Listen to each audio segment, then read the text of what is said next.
إن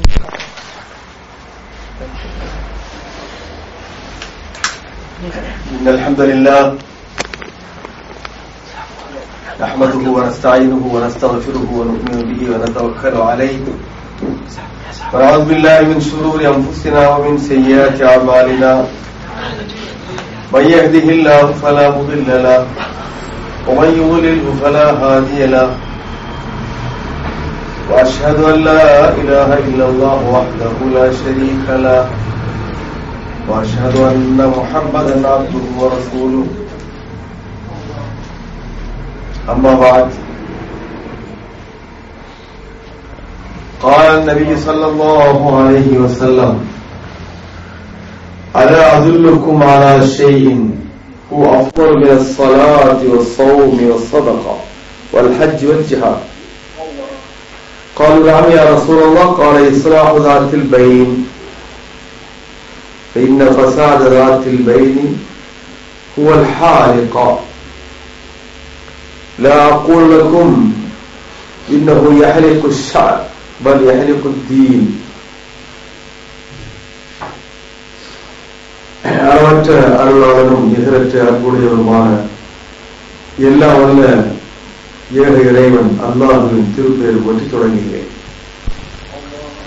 ஸலாத்தும் ஸலாமும் இறை தூதர் முஹம்மது ஸல்லல்லாஹு அலைஹி வஸல்லம் அவர்கள் மீதும் அவர்களின் வழி நடந்த அனைத்து முஸ்லிம்கள் மீதும் என்றென்றும் உண்டாகட்டுமாக என்ற பிரார்த்தனையோடு அன்புக்குரிய சகோதர சகோதரிகளே, இளைஞர்களே, நாம் இன்றைய தினம் எனக்கூர் ரமலான் மாதத்துடைய 7வது நாளை அடைந்திருக்கிறோம். கண் சிமிட்டுவது போல் நாட்கள் சென்று வருகின்றன. ரமலான் வந்தது 7 நாட்கள் கடந்து விட இருக்கிறது. நபிகள் நாயகம் ஸல்லல்லாஹு அலைஹி வஸல்லம் அவர்கள் சொன்னார்கள், அஸ்ஸியாமு வல் குர்ஆனு யஷ்ஃபஆனி அப்த யௌமல் கியாமah. அந்த கூட்டத்தில் நாம் சேரணும். நோன்பும் குர்ஆனும் அடியானுக்காக பரிந்துரைக்கிறது அல்லாஹ்விடத்தில். நோன்பும் குர்ஆனும் இறைவனுக்காக பரிந்துரைக்கிறது அல்லாஹ்விடத்தில். நோன்பு சொல்லுவோம், இறைவா எனக்காக இந்த மனிதர், இந்த அடியார் பசித்திருந்தால், தாய்த்திருந்தால், வழிபாடுகளை ஏராளம் செய்தால், ஆகவே அவரை நீ ஏற்றுக்கொள், அவருடைய பாவங்களை மன்னித்தருள்.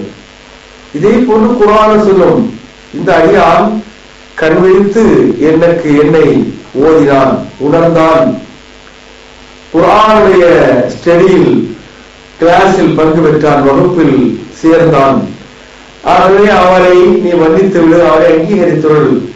ஒரு முழுமையான நோன்பாளிக்கு கொடுக்கிற நன்மைகளை கொடுத்து விடு என்று குர்ஆனும் பரிந்துரைக்கும். ரமலானை நோன்பும் பரிந்துரைக்கும் என்று சொல்கிறார்கள். என்ன குர்ஆனும் நோன்பு என்ன அகநிலையா?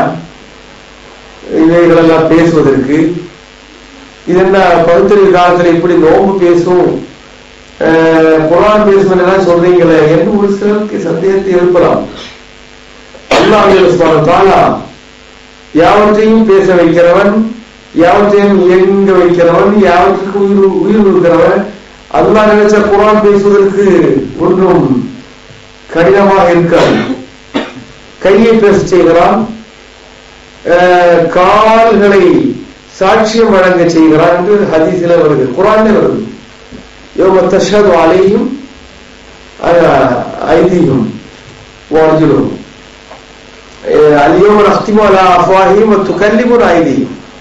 இன்றைய தினம் நாம் வாய்களுக்கு பூட்டு போடுவோம், அவருடைய கரங்கள் பேசும் என்று குர்ஆன் சொல்லுகிறது. அந்த கரத்தை பேச வைக்கிற இறைவனுக்கு வாய் வழியாக நாம் வழியாக பேசி பழகிய அடியான் மறுமை நாளில் இறை நீதிமன்றத்தில் அல்லாஹ்வுக்கு முன்னால் பொய் சொல்ல, உண்மைக்கு மாற்றமான தகவல்களை பரிமாற தயாரானால் அவனுடைய வாய்க்கு பூட்டு போடப்படும். அல்யௌம நக்திமு அலா அஃவாஹிஹிம். இன்று நாம் அவனுடைய வாயில் முத்திரை வைப்போம். ஒரு துகல்லிமுன ஐதீஹிம், அவனுடைய கரங்கள் சாட்சியம் சொல்லும். தஷ்ஹது அர்ஜுலுஹும் கால்கள் சாட்சியம் சொல்லும் என்று அந்த ஆதாரத்துல கைக்கும் கால்களுக்கும் சாட்சியம் சொல்லுகிற என்ன சாட்சி இருக்கிற தகுதியை கொடுத்த இறைவன் நோன்பை பேச செய்வதற்கு ரமதானை பேச செய்வதற்கு அவனுக்கு என்ன கஷ்டம் வரப்போகுது? ஆகவே நான் நம்பலாம். இறைத்தூதர் ஸல்லல்லாஹு அலைஹி வஸல்லம் நோன்பு நமக்காக பரிந்துரைக்கும், குர்ஆன் பரிந்துரைக்கும் என்றார்கள். அந்த குர்ஆன் பரிந்துரைக்கப்படுகிறவர்கள் நாம் சேர வேண்டும். குர்ஆன் பரிந்துரைக்கப்பட வேண்டுமானால், குர்ஆன் நமக்காக பரிந்துரை செய்ய வேண்டுமானால் இந்த ரமதானில் நோன்பு கொண்ட நாம் குர்ஆனை ஓத வேண்டும். குர்ஆன் விளக்குகிற மஜ்லிஸ்கள் அவைகளில் அமர வேண்டும். அதற்காக சிரத்தை எடுத்து முன்கூட்டியே தயாரெடுத்து வர வேண்டும். என்றால் தான் அந்த நிலையை நாம் அடைய முடியும். ஆகவே இந்த 7வது நாள் ரிக்வெஸ்ட் எனக்கு சற்று முன்கூட்டியே வாருங்கள், வருகிறவர்களை அழைத்து வாருங்கள். இந்த இஃப்தார் நிகழ்ச்சியில் முன்கூட்டிய எல்லாம் சொல்லுங்க.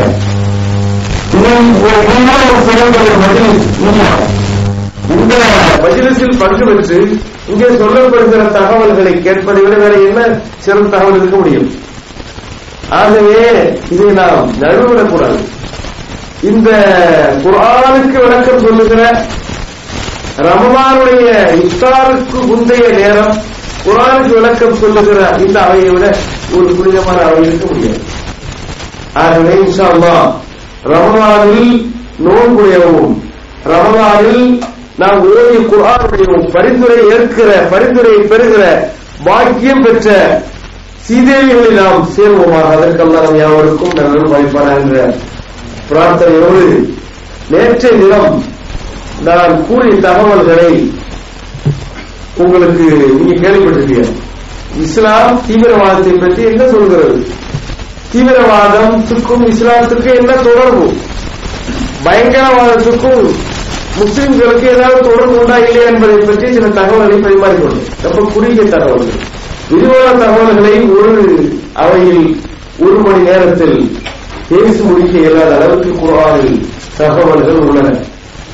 முஸ்லிம்களாகிய நம்மீது சுமத்தப்படுகிற பயங்கரவாத குற்றச்சாட்டு, இஸ்லாம் பயங்கரவாதத்தை போதிக்கிறது என்ற தவறான குற்றச்சாட்டு அத்தனையும் தவறானது என்பதை நேற்றைய வகுப்பில் நாம் தெரிந்து கொண்டோம். ஏனென்றால் இந்த மார்க்கத்தில் அங்கத்தினராக இருக்கிற ஒரு முஸ்லிம் என்றைக்குமே இந்த பயங்கரவாத செயலில் ஈடுபட மாட்டான், இந்த வன்முறையில் ஈடுபட மாட்டான். அவர் சமாதானத்தை விரும்புகிறவன், அமைதியை விரும்புகிறவன் தான் முஸ்லிம். அதற்கு ஒன்றுக்கு அதிகமான எவிடன்ஸ்களை ஹதீஸிலிருந்தும் குர்ஆனிலிருந்தும் நான் எடுத்து சொன்னேன். அஃஷு ஸலாம், சமாதானத்தை பரப்புங்க என்பதால் நபி இறைத்தூதருடைய பொன்மொழி.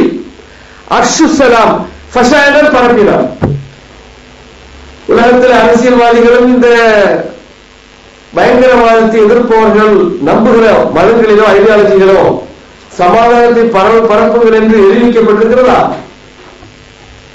சமாதானமாக வாழுங்கள் என்பதல்ல. சமாதானமாக வாழுங்கள் என்றால் நான் சமாதானமாக வாழ வேண்டும், நான் சமாதானத்தை குறைக்கிற கெடுக்கிற எந்த செயலில் ஈடுபடக்கூடாது என்றே நான் புரிவேன். ஆகவே நீங்க சமாதானமாக வாழுங்கள் என்று இறைத்தூதர் நமக்கு வலியுறுத்தல. இறைத்தூதர் வலியுறுத்தி இருப்பது சமாதானத்தை பரப்புங்கள், அமைதியை நிலவச் செய்யுங்கள். சமுதாயத்தில், எந்த சமுதாயத்தில் நாம் வாழ்கிறோமோ அந்த சமுதாயத்தில், எந்த நாட்டில் வாழ்கிறோமோ, எந்த குடும்பத்தில் வாழ்கிறோமோ, எந்த தெருவில் வாழ்கிறோமோ, எந்த நாட்டில் வாழ்கிறோமோ அங்கெல்லாம் சமாதானம் பரவ வேண்டும், அதை பரப்ப வேண்டும். இதுதான் இறைத்தூதருடைய பொன்மொழி. ஏராளம் எவிடன்ஸ்களை நேற்றைய நான் சொன்னேன். முக்கியமாக இந்த மார்க்கத்தை நம்பியிருக்கக்கூடிய முஸ்லிம்கள் உயிரினும் மேலாக ஏற்கிற, மதிக்கிற, நம்புகிற திருமறை குர்ஆன் இந்த பயங்கரவாதத்திற்கு தருகிற பனிஷ்மெண்ட் உலகத்தில் யாரும் தராத பனிஷ்மெண்ட். இந்த பனிஷ்மெண்டை நம்புகிற ஒரு சமுதாய அமைப்பு இப்படிப்பட்ட ஒரு தீமையில் அமைதியை குலைக்கிற பயங்கரவாதத்தில் சட்ட ஒழுங்கு எல்லா நாடை சீர்குலைக்கிற ஒரு சீரழிவு பணியில் ஒருபோது ஈடுபட முடியாது. ஆகவே நம்மீது சுமத்தப்படுகிற அவதூறுகள், சுமத்தப்படுகிற பயங்கரவாத வர்ணனைகள் அத்தனையுமே அவதூறுகள். நம்மீது சொல்லப்படுகிற அவதூறுகள், இஸ்லாத்தின் மீது சொல்லப்படுகிற அவதூறுகள், அது பழிப்புரைகள். இது உண்மையே அல்ல என்பதை நேற்றைய தினம் நான் உங்களுக்கு விளக்கிறேன். ஆனாலும் எதனால் பயங்கரவாதம் பெருகிறது என்பது என்ன புரியணும்? பயங்கரவாதம் பெருகுவது ஒரு முஸ்லிம் இஸ்லாமிய மார்க்கத்தில் ரொம்ப ரொம்ப உன்னிப்பாக கட்டுக்கோப்போடு மார்க்கத்துடைய கடமைகளை பேணியவராக சுன்னத்தையும் ஃபர்தையும் எடுத்து நடைமுறைப்படுத்துவராக இருக்க என்பதனால சமாதானம், அதாவது பயங்கரவாதம் பெருகும். நீ எப்படித்தானே தாடுவை திருப்பவரை இன்று மேற்கத்திய நாடு சந்தேகப்படுகிறது, பள்ளிவாசலில் தொழிற்செல்கிறவரை மேற்கத்திய நாடு சந்தேகப்படுகிறது, ஊடகங்கள் சந்தேகப்படுகின்றன. அவரா இருப்பானோ, பயங்கரவாதிப்பட்டதா இருப்பானோ? அந்த அளவுக்கு ஒரு ஒழுக்கத்தினுடைய அடிப்படையில் இறை பக்தியுடைய அடிப்படையில் வாழ்கிறவரை எல்லாம் சந்தேகப்படுகிற அளவுக்கு நாடு போய்கொண்டிருக்கிறது. இது எதற்காக என்றால், இவனை தாடி வைத்து பள்ளிவாசல் ஐவேளை தொழுகையை பேணுதலோடு தொழுது ஒழுக்கமாக வாழ்கிற அவனை அதிலிருந்து அப்புறப்படுத்துவதற்காக. இவன் பள்ளிவாசல் போகக்கூடாது, தாடி வச்சு நடக்கூடாது, ஒரு முஸ்லீமா தன்னை காட்டிக்கிடக்கூடாது, இப்படி எல்லாம் தன்னை ஒரு பயங்கரவாதி சொன்னாதான் அதிலிருந்து விலகும் என்று நினைக்கிறவர்கள் இருக்கிறார்கள். அதற்கெல்லாம் பலியாகி விடக்கூடாது. நம்மீது சொல்லுகின்ற இந்த குற்றச்சாட்டு அத்தனையும் நம்மீது சொல்லுகின்ற அவதூறுகள். 4ஆம் விஷயம் அவதூறு குறையும். இப்பொழுது அந்த அவதூறு சற்று குறைந்தே இருக்கிறது. இல்ல அரசியல்வாதிகள் பேச ஆரம்பிச்சாங்க. ஒரு இன்சிடென்ட், ஏதாவது ஒரு நிகழ்ச்சி, ஒரு பயங்கரமான சம்பவம், ஒரு வெறித்தனமான ஒரு நிகழ்வு நடந்தால் உடனேயே அதற்கு குற்றம் சுமத்துகிறவர்கள் இந்த அப்பாவி முஸ்லிம்கள். செய்யாத குற்றம் சுமத்தப்படுகிறவர்கள் செய்யாத குற்றத்திற்காக தண்டிக்கப்படுகிறவர்கள் முஸ்லிம்கள் பல ஊர்ல, பல நாடுகள்ல. ஆக அந்த நிலை இப்போது மாறி மக்கள் புரிந்து கொண்டு இருக்கிறார்கள். முஸ்லிம் சமாதானத்தை விரும்புகிறவன், அமைதியை விரும்புகிறவன். அமைதி யாருக்கு என்று குர்ஆனே சொல்கிறது, அல்லதீன ஆமனூ வலம் யல்பிசு ஈமானஹும் பில்குல்மி. யார் இறை நம்பிக்கை கொண்டு வலம் யல்பிசு ஈமானஹும் பில்குல்மி, இறை நம்பிக்கையில் இந்த ஷிர்க்கையோ அந்த மாதிரியான ஷிர்க் போன்றவற்றையோ கலக்காமல் பியூர் இறை நம்பிக்கை. இறை நம்பிக்கையுள்ள பியூரிட்டி. பியூர் இறை நம்பிக்கை என்னன்னா, இறைவனை நம்புகிறேன், படைப்பாளனாக காப்பாளனாக நான் நம்புகிறேன். அத்தோடு அவுலியாக்கள் மேலே எனக்கு ஒரு நம்பிக்கை உண்டு. அவுலியாவும் எதை செய்வார்கள், செய்வார்கள் வலியுல்லா, லாபு வழியாகட்டும் அல்லது அஜிய வழியாகட்டும், முல்கின் ஷேகாகட்டும், எந்த ஷேகாக இருந்தாலும் அவரும் என்னை காப்பாற்றுவார், அவருக்கு என்னை காப்பாற்றுவதில் என்னுடைய வாழ்வில் எனக்கு வாழ்வெடுப்பதில் பங்கு உண்டு என்று ஒருவன் இறை நம்பிக்கை ஒருவன் அவன் நம்புவானே, நிச்சயமா அவன் பியூர் தௌஹீதில் இருப்பவன் அல்ல, அவன் தௌஹீதை கரப்பட செய்தவன். ஆக பள்ளிவாசலுக்கு தொட வருகிறவன் தர்காவுக்கு அன்றுவாவுக்கு போக முடியாது.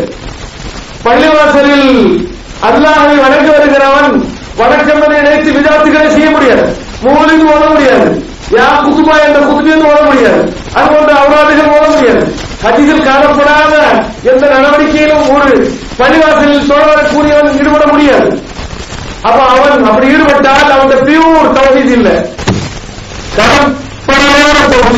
கொண்டிருக்கிறான். கலப்படமான உணவு நம்பிக்கை வாழ்வதற்கு உலகத்தில் என்ன உணர்வு சொல்றேன். கலப்படமான நாம் நிறைய சிறுக்கை பற்றிய டெக்கரேஷன் வேற வேறமா இருக்க புரிஞ்சிருக்கிறோம்.